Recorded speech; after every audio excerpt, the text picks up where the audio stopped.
51편은 찬송로도 많이 쓰인 시편입니다. 그래서 시편에 대해서 잠깐 간단하게 좀 설명을 드리자면요, 시편은 다른 말씀들과 좀 다른 점이 있습니다. 뭘까요? 다른 말씀들은 하나님이 우리에게 하시는 말씀이죠. 시편은 사람이, 우리가 하나님한테 드리는 방향이 하나님께 향한다라는 의미에서 다른 말씀들과 다른 책들과는 조금 다릅니다. 근데 이 하나님께 드린다는 얘기가 무엇일까요? 그리고 이게 하나님의 또 말씀으로 저희가 있죠. 그 말은 우리가 때로는 거의 항상 그런 것 같습니다. 때론이 아니라 우리가 어떤 마음으로 가지고 하나님께 말씀드리고 하나님께 기도해야 될지도 잘 모를 때가 많습니다.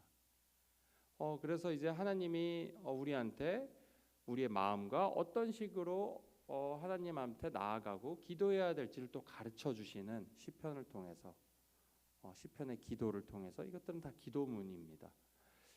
그래서 시편을 읽을 때 저희는 단순히 하나님의 말씀으로 듣는 것이 아니라 우리의 마음을 대변해 주는, 우리도 몰랐던 우리의 어떤 마음을 대변해 주는 말씀이라고 생각하면 될 것 같아요. 그래서 참 특별합니다, 시편은.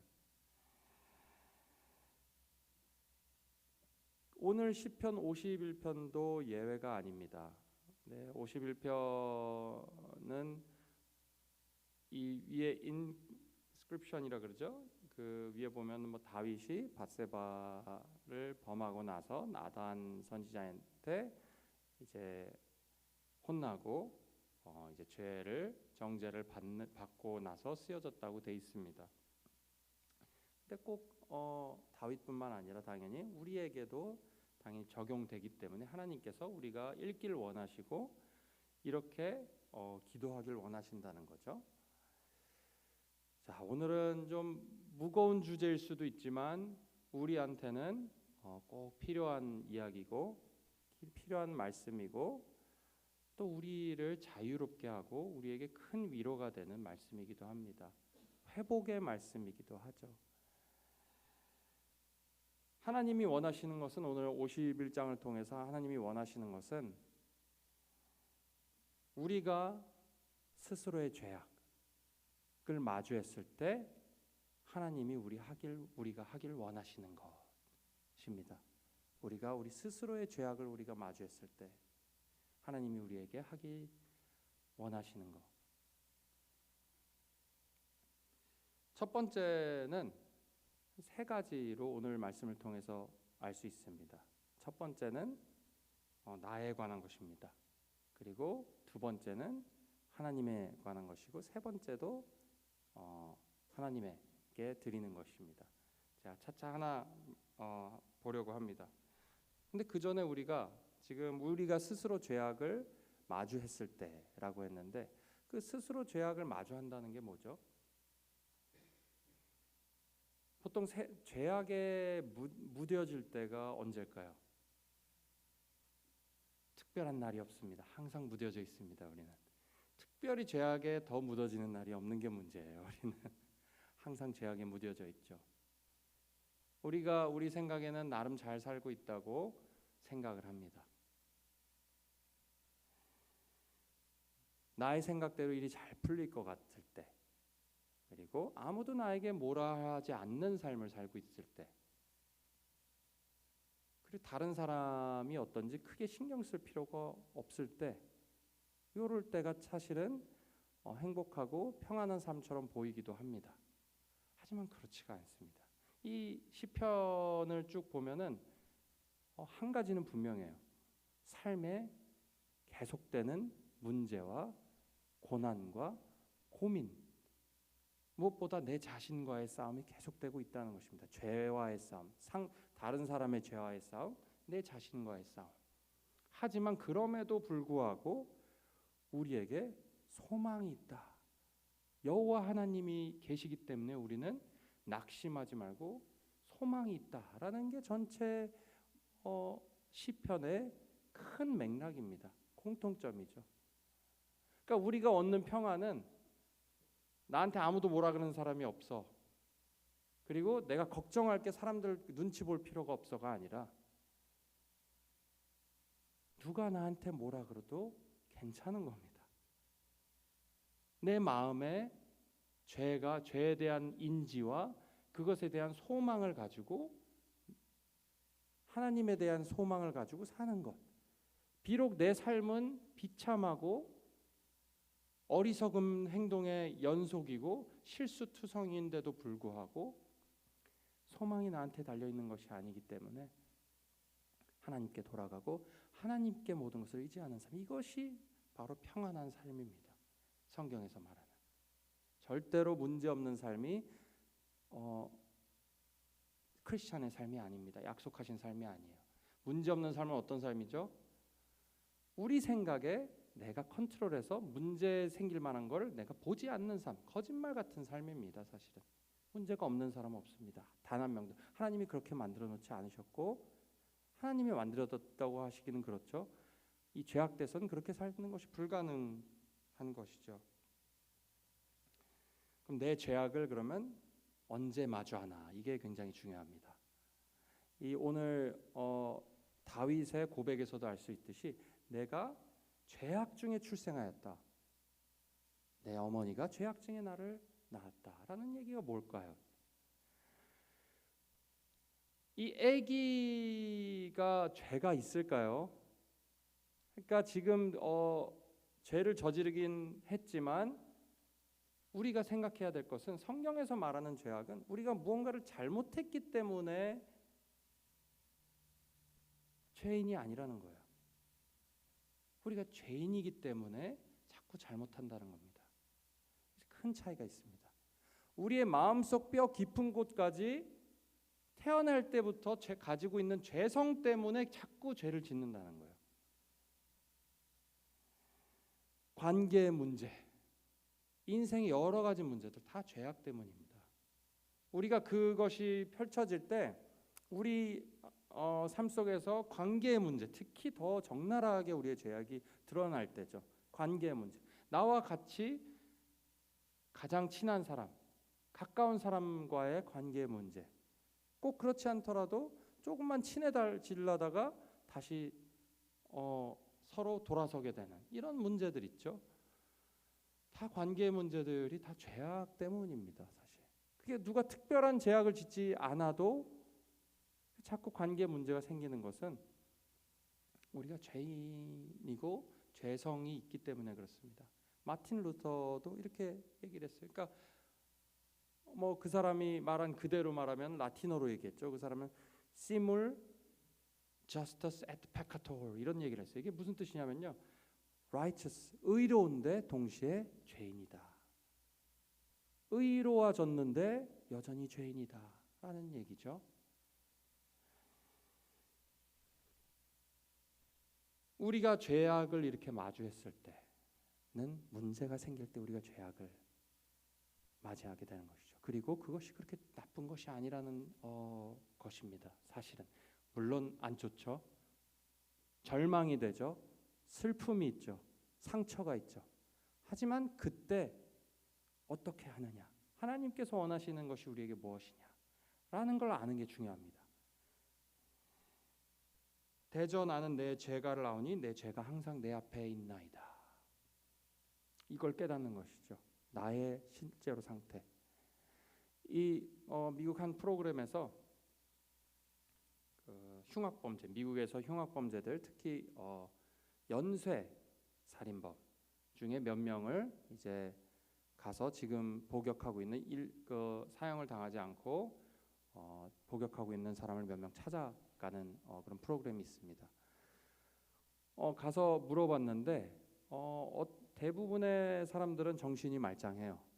물론 정신 이상한 사람들도 있었는데 그 프로그램에는 나오지 않습니다. 예전에 제가 읽은 책 중에 살인자들과의 인터뷰 이런 책도 있습니다. 그런 정신이 이상한 살인자들 가서 인터뷰를 한 거죠. 흥미롭습니다. 근데 의외로 이 사람들이 얘기해 보면 정상적이에요.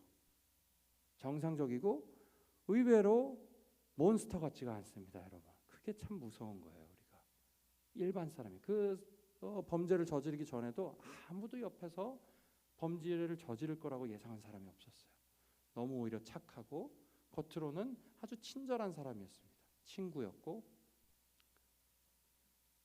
그리고 말하는 거 봐도 멀쩡하고 우리와 별반 다르지 않습니다. 근데 그 사람들이 그 범죄한 것에 대해서 물어봤을 때 인정하지 않습니다, 여러분. 자기는 이노센트하다. 자기는 죄가 없다. 이게 여러분 참 희한한 겁니다. 법정이 이미 다 내려졌고 그동안에 왜 이 사람이 이 범죄가 정해졌고 이 사람이 범죄자일 수밖에 없다라는 게 재판에서 수많은 증거들과 어떻게 보면 빼도 박도 못하는 거예요. 이 사람이 할 수밖에 없고 이 사람이 했다는 증거가 다 있습니다. 그런데도 불구하고 끝까지 그 사람들은 자기를 모함하는 거고 오해가 있는 거고 모함이고 저 사람들이 거짓말하는 거다. 경찰들이 왜 거짓말을 하겠어요?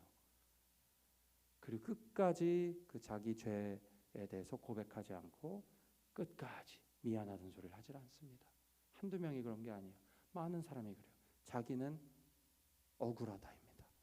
이게 바로 회개하지 못하는, 끝까지 하나님이 말하시는 지옥불에 떨어지리라 하는 사람들의 모습입니다. 이를 물고 울며 이를 갈미 있다라는 사람들의 모습이 바로 이런 모습입니다. 자기의 죄를 알지 못하는 것이죠. 근데 그 흉악 범죄만 그럴까요? 그 사람들이 그 흉악 범죄만 딱 저질렀을까요? 일상 속에서 짓는 죄악들이 많았을 겁니다. 그런데도 그런 태도, 거짓말이죠. 내 자신을 속인다고 얘기하죠. 성경에서도. 하나님은 첫 번째로 우리를 바라보길 원하십니다. 진실하기를 원하십니다. 하나님께서 진실, 영혼의 진실함을 원하십니다. 영혼의 진실하는 것이 불가능해요. 우리는 성령의 감화가 있어야 됩니다. 내가 좀 순수한 마음이 있어서 내가 진실해 볼게요. 절대로 그렇게 되지 않습니다. 사람이. 그 사람 나름 자기에 속아서 그 자기가 이노센트하고 하는 사람은 한쪽으로는 그렇게 믿고 있어요. 정말. 우리도 그렇게 착각을 합니다. 우리는 아무 죄악이 없다. 나는 죄를 짓고 살지 않는다. 착하게 살았다. 많이 들어보셨죠? 복음이 들어가지 않는 가장 큰 이유는 사람들에게 죄를 많이 짓는 걸 아는 사람이 아니에요. 아주 도덕적으로 사는 사람들이 복음을 받아들이지 못합니다. 내가 뭐가 그렇게 죄인이라고. 나는 사람들 한 번 피해주지 않고 난 잘 살았다 혼자. 이런 사람들이 복음을 받아들이기 힘듭니다. 가장. 우리도 마찬가지. 우리가 복을 믿었다고 하는데 삶 속에서 우리가 하나님이 주시는 기쁨, 은혜를 누리지 못하는 것은 결국 내 자신이 스스로 계속해서 죄악을 깨닫지 못하고 하나님의 나아가서 해결받지 못하기 때문에 그 나중에도 나오지만 하나님이 주시는 그 놀라운 기쁨과 하나님의 그런 영광을 누리지 못하는 것이죠. 첫 번째로 중심의 진실함을 주께서 원하시오니. 그러니까 주께서 원하시는 건 너무 분명하게 나와 있습니다. 그냥 원하신대요. 그거를. 다른 거 생각할 것도 없습니다. 우리가 진실해지는 걸, 우리 마음에 진실해지는 것을 원하신다라고 되어 있습니다. 그러니까 내 자신에 대한 태도입니다. 이것은 내 자신을 바라보는 시선이고 내 자신을 바라보는 태도예요. 내가 스스로 괜찮은 사람이야 라고 생각하는 걸 그만해야 되는 겁니다. 그러니까 내가 내 자신을 자랑하는 삶이 아니라 내가 이럼에도 불구하고 하나님이 나를 사랑하신대. 이럼에도 불구하고 나에게 구원이 어마어마한 축복이 약속됐다. 이해가 안 되셔야 돼요. 말씀을 읽을 때 도저히 하나님의 사랑이 이해가 안 되셔야 됩니다. 어떻게 이러십니까? 제가 이런데도 불구하고. 그런 나에 대한 솔직함, 진실함을 하나님께서 원하신다라는 것입니다.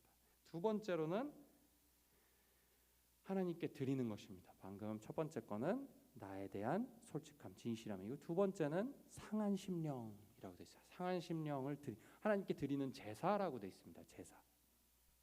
하나님께 드리는 태도와 마음입니다. 내 자신을 봤을 때 나의 죄악을 봤을 때 어쩔 수 없이 내가 죄악을 범하는 것, 관계에 있어서 이기적인 것, 사랑하지 못하는 것들, 내가 하나님의 법대로 행동하지 못하는 것들, 이런 것 나의 모습을 봤을 때 하나님한테 절망하지 말고 가져가라는 것입니다. 절망한 것을 그대로 가져가는 것이죠. 이 상한 심령이라는 것은 원어로 보면 완전히 산산조각 부서져서 회복이 불가능한 상태입니다. 산산조각, 상한 심령. 하나님께서 구하시는 제사는 상한 심령이라. 하나님이여 상하고 통회하는 마음을 주께서 멸시치 아니하시리이다. 후회와 원망이고 슬픔을 담고 있습니다. 우리가 지금까지 지은 죄들이 많아요. 저도 그렇고 말하기 부끄러운, 다른 사람한테 감히 막 말하기 부끄러운, 말했던 것보다, 솔직한 사람도 말했던 것보다 사실은 굉장히 많은 죄악을 범했습니다. 한 유명한 시인이 이런 얘기를 했어요. 내가 저 악한 사람의 마음속에 무엇이 있는지는 내가 모른다. 하지만 저 의로운 사람의 마음속에 무엇이 있는지 너무너무 잘 안다. 아주 terrible thing들이 들어있다라는 것입니다. 우리는 많은 잘못을 하고서 잊어버리고 그냥 넘어가는 경우가 많습니다. 특히 우리가 죄인인 것을 알 때, 물론 아이들을 많이 키우시고 이제는 다 성인이 돼서 생각이 잘 안 나실 수도 있습니다. 하지만 우리가 아이들을 키울 때 우리의 죄성을 많이 보게 되죠. 한국에서 이제 의학 박사 중에 이제 죽음에 대해서 많이 고민하고 연구하시는 분들이 계십니다. 미국에도 있고요. 그래서 연구를 했는데 이제 사람이 죽기 전에 가장 많이 하는 것이 그 원망과 후회라고 합니다. 근데 그 후회 유서를 몇 개를 이제 공유를 했어요. 그 중에서 참 모든 이에게, 어떤 사람들은 여러 가지 후회의 말을 하는데 우리에게 참 가슴이 아프고 우리가 모두 공유할 수 있는, 공감할 수 있는 그런 유서가 아주 짧은 유서입니다. 하나 읽어드리려고 합니다. 여자분이었던 것 같아요. 나중에 임종을 맞이하기 전에. 아들, 엄마가 어렸을 때 너무 혼내서 미안해. 엄마도 그때는 너무 젊었고 살기 힘들어서 그랬어. 엄마가 정말 미안해. 이런 아주 짧은 유서를 남기고 이제 장례에 치를 돈을 남기고 갔다고 해요. 참 저도 읽으면서 눈물이 좀 왈칵하기도 했고 우리 아이들에게 그렇게 화냈던 거, 소리 지르고 잘못했던 것들이 막 주마등처럼 스쳐 지나갔습니다. 근데 단순히 우리가 아이들 한테만 그랬을까요? 저희의 마음대로 우리를 사랑한다고 하는 사람들에게 그 사랑을 대갚아주지 못하고 이기적으로 행동하고 말했던 것들, 많은 상처를 줬던 것, 우리도 상처를 받기도 했죠. 그런 죄악의 모습들, 우리의 모습들. 때로는 그것만 생각하는, 정말 하나님의 은혜가 아니면은 그것만 생각하면 삶이 너무 무겁습니다, 여러분. 우리가 감당할 수 없는 죄책감이고 그것을 누군가 해결해 주지 않으면은 우리 마음에, 우리 인생이 정말 슬픔과 후회와 원망으로 내 자신도 용서하지 못하는 그런 삶으로 살 수밖에 없는 우리 모두의 인생이라는 것이죠. 그랬을 때 하나님께 그것을 그대로 가져가는 거예요. 상한 심령. 하나님, 저를 보십시오. 제가 이런 잘못을 했는데 저 좀 해결해 주십시오. 저의 마음을 깨끗하게 해주십시오. 그래서 세 번째가 기도입니다, 여러분. 기도. 첫 번째는 내 마음을 진실한 것, 두 번째는 나의 죄악, 상한 심령을 가지고 하나님께 나아가시, 살아계신 하나님께 가져가는 것이죠. 세 번째는 기도입니다. 기도할 때 그럼 어떻게 해야 되나? 여러 가지 기도를 하고 있습니다, 다윗은. 근데 중요한 것은 나의 마음이 조금 깨끗해졌으면 좋겠다는 거예요. 나의 마음을 정결하게 정직하게 하여 주시옵소서. 나의 이런 죄책감을 없애 주시옵소서. 나의 마음속에 나를 자꾸 죄를 짓게 만드는 이 죄를 좀 없애 주시옵소서. 내가 뭘 잘해서 내가 드릴 수 있는 것은 없으나 내가 가져가는 건 그냥 나의 죄악뿐이오나 그냥 용서해 주세요. 당신이면 하실 수 있지 않습니까? 다른 사람은 아무도 해주지 못합니다. 내 자신도 스스로도 나의 죄책감을 내 마음속에서 빼낼 수가 없습니다. 하지만 하나님께서 내가 알지 못하는 놀라운 방법으로 그 은혜로 죄악을 멸하여 주시옵소서. 그리고 그 놀라운 방법을 하나님께서 십자가 위에서 하신 것이죠.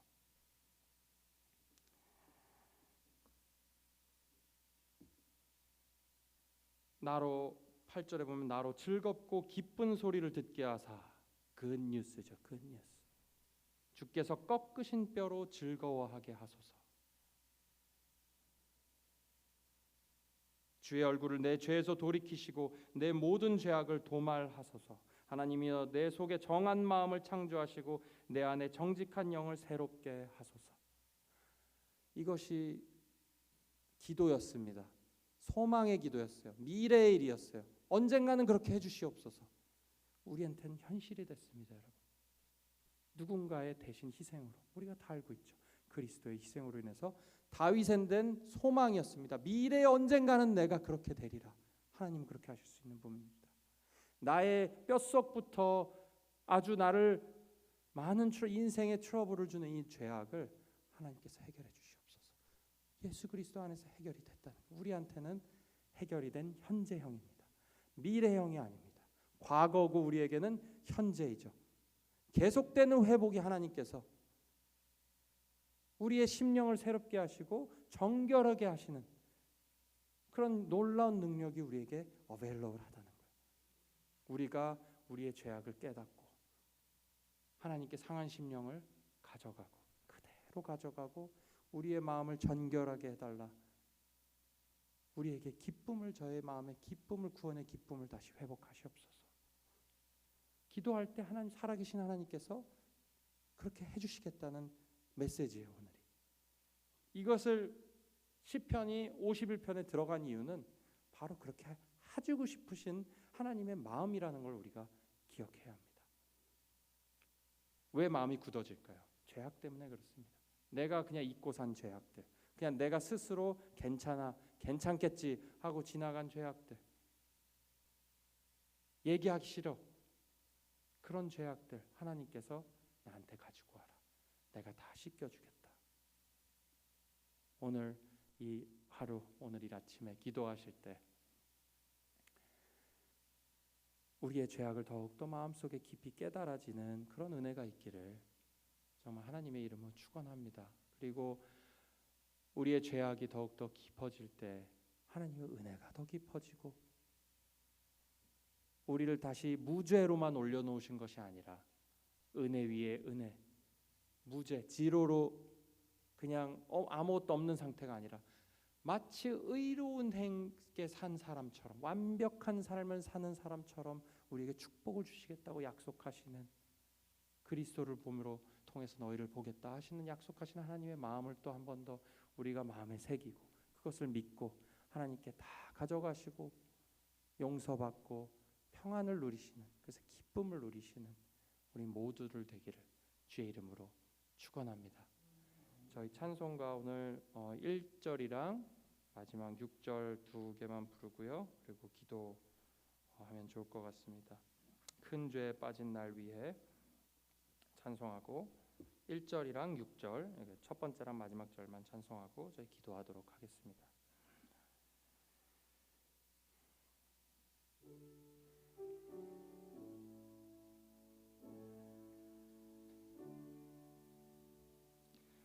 큰 죄에 빠진 날 위해 주 보혈을 흘려주시고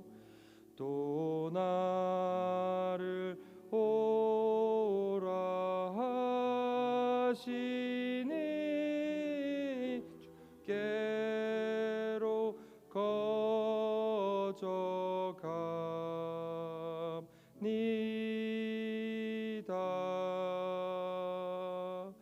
주 예수 베푼 사랑이 하나 없이 크고 넓으니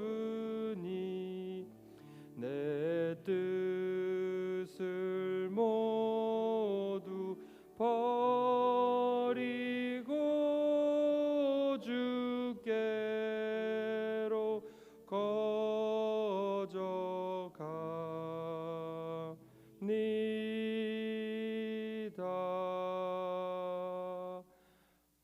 제가 기도하겠습니다. 아멘. 제가 기도하겠습니다. 하나님, 저희 죄악을 저희가 알지 못할 때 저희를 먼저 사랑하시고 저의 마음을 정결케 하기 위해서 당신의 아들을 보내셔서 대신 고난을 받게 하시고 죽음을 맞이하게 하시니 주님 은혜 감사합니다. 다윗에게는 아직 이루어지지 않았던 그 죄악을 사함받는, 원죄를 사함받는 그런 놀라운 은혜를 우리에게 허락하시며 감사드리옵니다.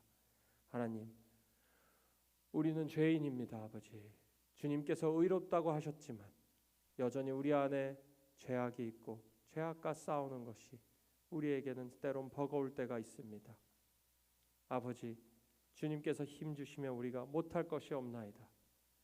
우리 안에 죄악이 발견될 때마다 하나님께서 우리의 마음에 말씀하여 주시고 우리가 상한 심령을 가지고 슬픈 마음을 가지고 무거운 마음, 우리가 품을 수 없는 너무너무 무거운 죄악을 가지고 우리가 나아갈 때도 하나님께서 괜찮다, 괜찮다 말씀하시는 그런 음성을 모두가 들려지게 주님께서 역사하여 주시고 우리 또 기도의 자리로 인도하셔서 우리가 다 죄사함 받고 그 죄사함의 기쁨을 다시 회복해서 아버지, 모든 관계가 회복되고 삶의 문제들이 있더라도 주님께서 주시는 평안과 기쁨으로 살 수 있게 은혜 베풀어 주시옵소서. 우리를 용서하여 주심에 감사드리오며 예수 그리스도의 이름으로 기도드리옵나이다. 아멘. 기도하시고 돌아가시면 되겠습니다.